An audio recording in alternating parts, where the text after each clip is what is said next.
আজি প্ৰায় সন্ধিয়া 10 মান বজাত 2 নং মহংগাঁৱৰ দেউৰী থানৰ সন্মুখত যিটো অসম মালাৰ অধীনত বনি থকা ডিগবৈৰ পৰা মহং চাৰিআলিলৈকে বনি থকা যোনটো ৰাস্তা তাত এটা নিৰ্মীয়মান কালভাৰ্ট আমাৰ 1 নং মহংগাঁৱৰ অৰুণমান মহংগাঁৱৰ পৰা বৰডুমচালৈ আহি থাকোঁতে বাইকত দুৰ্ঘটনাত পতিত হৈ তেখেতৰ মৃত্যু হয়।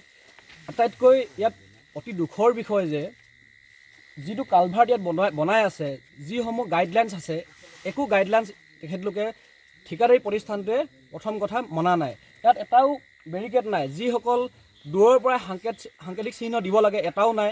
এটা মজবুত বেৰিকেড দিব লাগে, এই ঠাই টুকুৰা চিল কৰিব লাগে সম্পূৰ্ণ গাইডলাইন মতে, একো কৰা নাই। সম্পূৰ্ণ মুক্তভাৱে ৰাখি এটা মৰণ ফান হিচাপে তেখেতলোকে ৰাখিছে। গতিকে লোক নিৰ্মাণ বিভাগৰ একদম অতি গাফিলতিৰ কাৰণে আৰু ঠিকাদাৰ প্ৰতিষ্ঠানটো মাৰাত্মক গাফিলতিৰ কাৰণে আজি এনেকুৱা এটা দুৰ্ঘটনা হ'বলৈ পাইছে।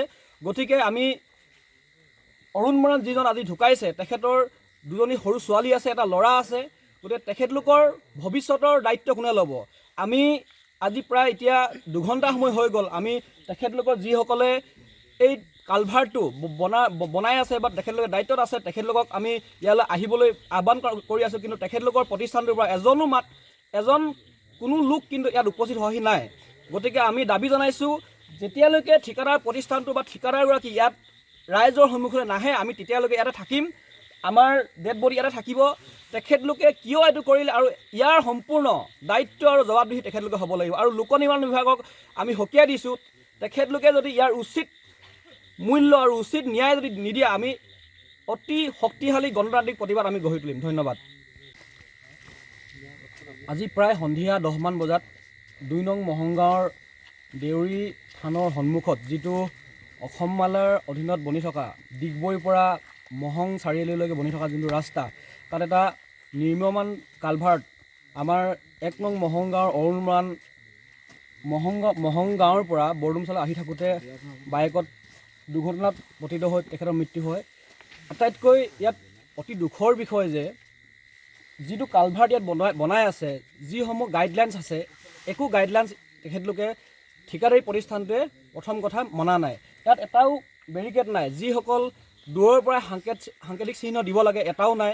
এটা মজবুত বেৰিকেড দিব লাগে, এই ঠাই টুকুৰা চিল কৰিব লাগে সম্পূৰ্ণ গাইডলাইন মতে, একো কৰা নাই। সম্পূৰ্ণ মুক্তভাৱে ৰাখি এটা মৰণ ফান হিচাপে তেখেতলোকে ৰাখিছে। গতিকে লোক নিৰ্মাণ বিভাগৰ একদম অতি গাফিলতিৰ কাৰণে আৰু ঠিকাদাৰ প্ৰতিষ্ঠানটো মাৰাত্মক গাফিলতিৰ কাৰণে আজি এনেকুৱা এটা দুৰ্ঘটনা হ'বলৈ পাইছে।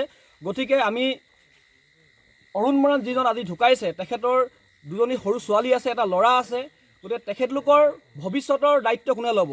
আমি আজি প্ৰায় এতিয়া 2 ঘণ্টা সময় হৈ গ'ল, আমি তেখেতলোকৰ যিসকলে এই কালভাৰ্টটো বনাই আছে বা তেখেতলোকে দায়িত্বত আছে, তেখেতলোকক আমি ইয়ালৈ আহিবলৈ আহ্বান কৰি আছোঁ। কিন্তু তেখেতলোকৰ প্ৰতিষ্ঠানটোৰ পৰা এজন কোনো লোক কিন্তু ইয়াত উপস্থিত হোৱাহি নাই। গতিকে আমি দাবী জনাইছোঁ, যেতিয়ালৈকে ঠিকাদাৰ প্ৰতিষ্ঠানটো বা ঠিকাদাৰগৰাকী ইয়াত ৰাইজৰ সন্মুখলৈ নাহে, আমি তেতিয়ালৈকে ইয়াতে থাকিম। আমাৰ ডেড বডি ইয়াতে থাকিব। তেখেতলোকে কিয় এইটো কৰিলে আৰু ইয়াৰ সম্পূৰ্ণ দায়িত্ব আৰু জবাবদিহি তেখেতলোকে হ'ব লাগিব। আৰু লোক নিৰ্মাণ বিভাগক আমি সকীয়াই দিছোঁ, তেখেতলোকে যদি ইয়াৰ উচিত মূল্য আৰু উচিত ন্যায় যদি নিদিয়ে, আমি অতি শক্তিশালী গণতান্ত্ৰিক প্ৰতিবাদ আমি গঢ়ি তুলিম। ধন্যবাদ। যিকোনো খবৰৰ বাবে যোগাযোগ কৰক 7099017330 লগতে 7099017110 নম্বৰত।